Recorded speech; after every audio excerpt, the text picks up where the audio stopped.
Hello everyone, welcome to my channel and welcome to my new vlog. এখন চলছে শীতকাল আর শীতকাল মানেই হলো আমরা বিভিন্ন ধরনের মেলা দেখতে পাই।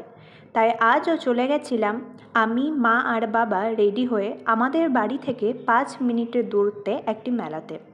মেলাটি ছিল হস্তশিল্প মেলা।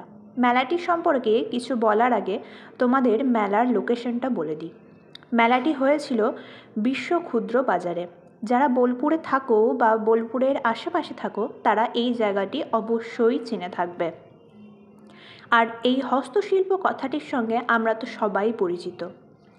এই মেলাতে তোমরা বিভিন্ন ধরনের জিনিস পেয়ে যাবে, আর যা কিছুই দেখবে বা যা কিছুই কিনবে সবই হবে হাতের তৈরি জিনিস, এবং সেটির লাইভও তোমরা দেখতে পাবে।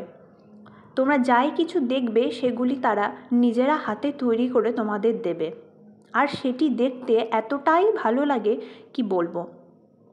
যারা আমারই মতো ঘর সাজাতে পছন্দ করো বা ঘর ডেকোরেট করতে পছন্দ করো, এই মেলাটি তাদের জন্য।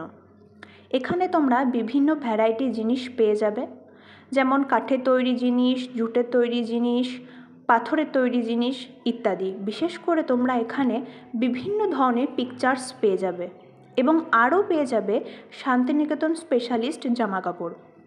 এই মেলাতে বিভিন্ন জেলা থেকে বিভিন্ন মানুষ এসে এক্সিবিশন করে। তবে হ্যাঁ, এখানকার সব কিছুরই দাম একটু হাই, কারণ তারা নিজেরা পরিশ্রম করে এই জিনিসগুলো তৈরি করে।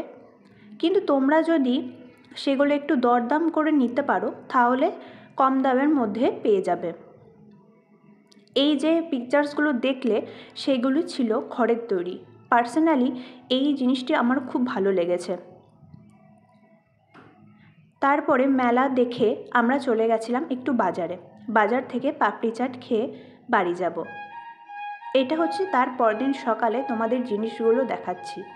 প্রথমে আমি একটি টুপি কিনেছিলাম, তারপরে মা পোড়ামাটির কয়েকটি জিনিস কিনেছিল যেগুলো নিয়েছিল নদিয়ার এক্সিবিশন থেকে।